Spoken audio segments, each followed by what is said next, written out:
The cultist magic mage Beelzebub is finally joining the global server, and there's going to be a 15x banner with for him alongside Silitu.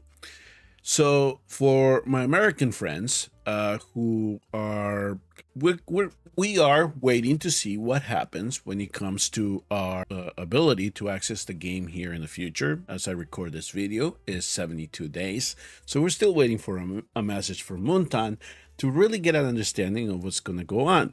But here is the thing when it comes to Beelzebub, because I am seeing that a lot of people were really excited about him, primarily given that he is going to be one of these few mages that is going to provide inspiration to the allies in his range. And you can see that during gameplay.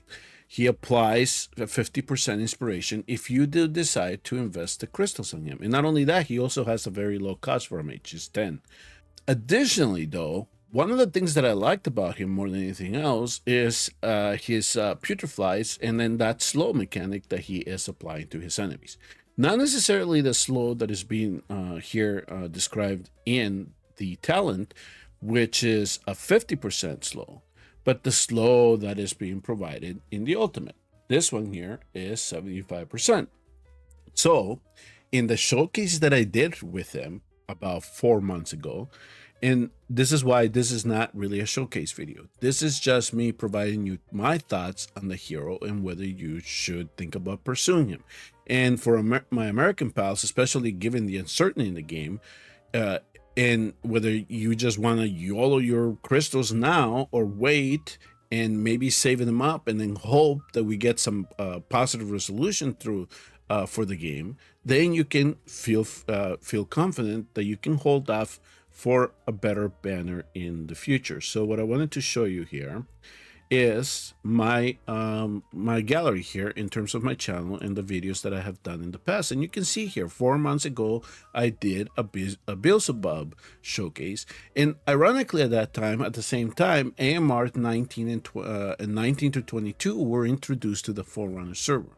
So his timing could not come in at a better time, because really Beelzebub excels at AMR 20 and 22. And so here you can kind of see that showcase. Now, the link to this video here, I am going to put it in the description of this video, okay? And so I do have some chapters here labeled, so you can kind of see where I decided to go and showcase it. But at the same time, one of the arguments that I made here is how it was really unfair to do comparisons between him and Dolores, right? Because one of the things that you're going to have to ask yourself, if you want to use them like Dolores, is what artifacts are you going to use?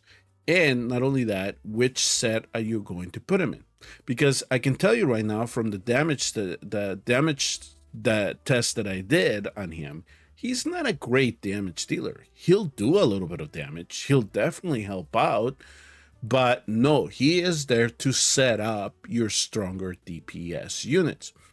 So for this showcase here, which I actually did at A0, A1, but I did find through the testing that I did, that at A3 is where he really elevates his gameplay, because he's gaining rage from all those basic attacks from the putreflies, and then eventually you'll hit that mark where you're going to come back to your ultimate fairly quickly.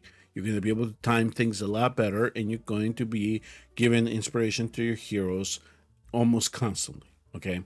So at that, when he was released, I wasn't like, wow, this hero is going to break the game. No, I thought at the time, really, he is a great support hero.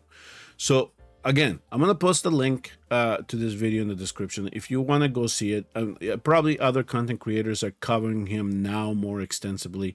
Also, what I should say is that he also got his own artifact added, and it does allow the putreflies to do more damage. But then again, he is not a damage dealer, so whatever damage we did see in the past with him, it'll be amplified a little bit, but it won't be a whole lot. Not only that, the artifact is also giving him a 30% attack boost if you fully level it, similar to that of Tira Twilight. So I guess for the showcase, I guess I would say that if I were to have that artifact at the time, you would probably just see a little bit of damage boost. But aside from everything else, everything will be the same. His artifact, at least if they really wanted to make this hero great, he would have benefited more from something like the Scarab, with not only he's getting more attack, but his rage is being boosted as well. So that would be my small criticism on the artifact. So the artifact is really amplifying something that he's not meant to do. Is essentially what's going down there. The other thing that I was also saying in the video regarding Dolores and his comparison in terms of who's going to be giving the better inspiration is that I was saying he has a lower base attack than Dolores. So it would really be hard. You're going to have to push the build to try to catch up to a Dolores, essentially. Now, in a vacuum, you can put them both in a vacuum and see what they can do, right? But Dolores will benefit more from an invigoration set, and he will actually probably benefit more from a cataclysm set or the soulburner kind of set if you want him to help you do damage. If you want to go toy around and put him in an invigoration set, yes, you can do that. But if you're thinking that you're going to bring him into the Titanic Ruins to try to help you boost damage, to behave similar to a Constance, I did not add that to the video because I found him hard to keep alive, and that's the problem with him, is his low base HP and defense. So it's going to be really hard to keep him alive for a very extensive, long battle, one that you're looking to, push records if you want him. If you just want to use him for progression to try to get to that 30,000 mark in Apocalypse 1, yeah, he'll help you there. But in Samara 2, that's when things start getting really complicated. So for this video, what I really wanted to emphasize here is you can go for him if you really need help in things like AMR 2022, or you're really trying to push Gear Dungeon 1, because as I showed in that video, he definitely helps the bottom lane. It actually frees up a spot, right? Because in the bottom, what you would have to do in some situations is that I would bring in Dolores, and then on the tile on the bottom, you could bring in somebody like Mary or Grade to try to help you CC. So what essentially he's doing there is he's actually doing the job of two heroes that you would bring on the bottom, and then you can really now focus on the top, right? Especially if you were having a hard time doing enough damage with Valkyra, or if for some reason you couldn't get your commit to really get things boosted and then just bring everybody down, or an Anora or something like that, right? So definitely he opens up a little bit more on what you can do in Gear Dungeon 1. And that's what I said, yes, that's where he is going to work phenomenally. Other people, I can tell you that they have really tried to use him in AoE Arena. That's where I have seen him. Whether he is making the top spots, I haven't seen him lately. Yeah, he's not making, I mean, some people are using him if you wanted to do Arena with him, because he does have a little bit of the ability to slow things down for you and provide a little bit of damage boost if that's what you wanted to do. I was here, let me see here, leaderboard. Yeah, see, but let me go down a little bit and see if I can pick out any Beelzebub teams. But I do see him being used. It's just not everybody's used. So you can see here somebody's just boosting marksman team. It's essentially it's a non-produce team, so he's using it to eventually boost the damage of these heroes, just try to clear things a little bit faster than what a Proteus and Ingrid can do. But they are definitely an anti-air. These two are doing primarily the heroes to bring into these battles. So but aside from that, I have not seen a whole lot of gameplay with Beelzebub. So I wouldn't you can try to see if he can help you in Arena, but I definitely would not recommend him there. And when it comes to GvG, I really haven't seen him be part of any type of meta defense here in Forerunners. In fact, if we encounter him at all, we actually treat him like a Mary, and we tried to get around him. And now with the Infernal Cleric, we could actually deal with magic damage a little bit more. So I know that some global people are going to try to see if Beelzebub has some utility in GvG. Here we are.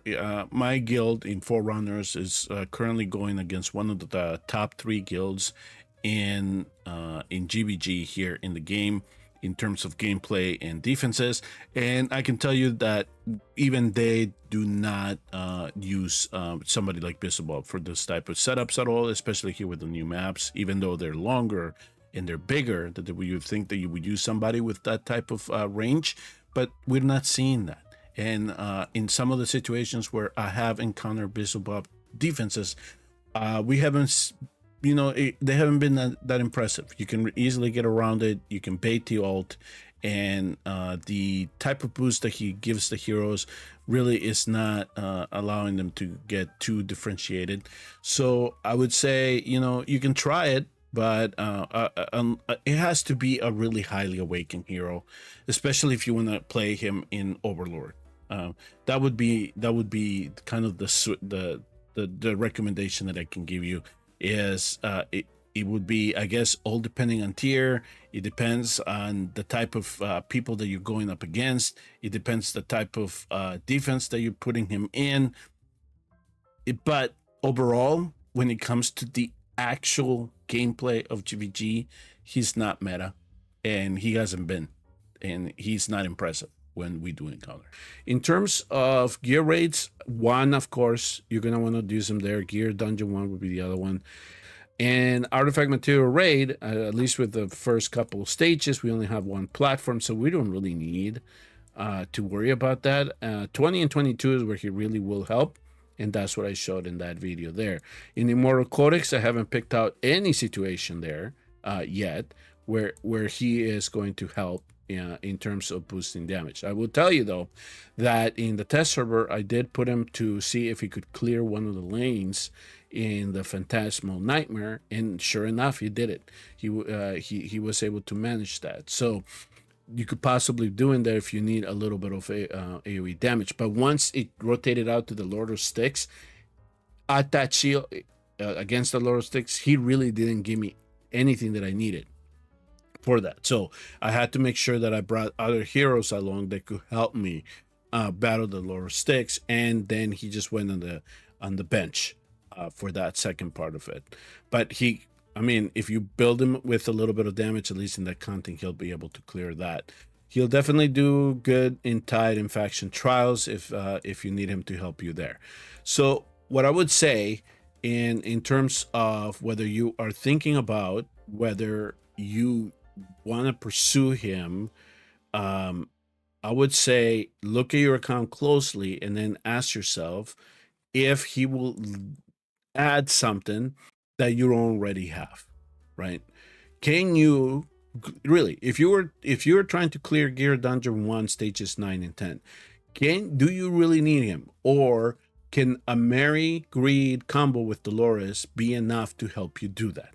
Okay, that's essentially what it is when it comes to Beelzebub. He is a support mage. He's a CC mage. He's not going to do a whole lot of damage. All right. So for my case, since I used to be a spender and now I'm being a little bit more reserved with my global account, given that we don't know what's really going to happen, I can tell you that I'm not going to miss him.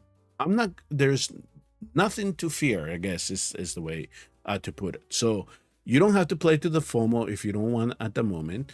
And then later, once we find out that things are not going to pan out and you want to just YOLO your rare crystals on another banner, then we can do that.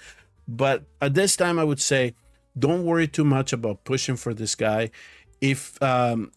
Now, if you're not in the United States and you're not worried too much about getting banned or possibly losing accessibility to the game, and you really wanted to push content with him, then I would say you will have to push to get the A3 to make sure that you get the actual hero that you're hoping for, and that he is going to be able to do what you think he is going to be able to do.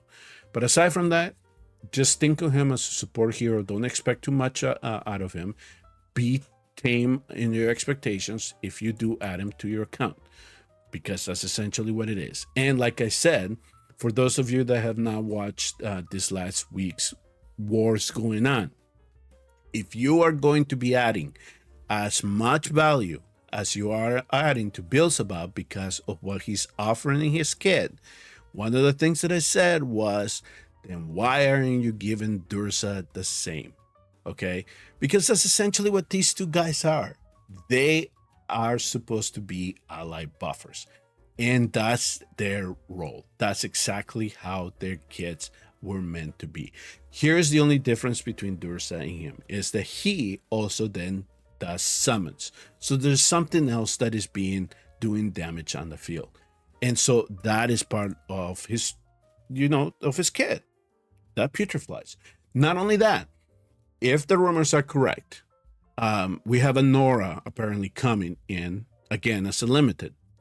But if you already have a Nora, you already know the synergy when it comes to summon, especially heroes that do summons, right?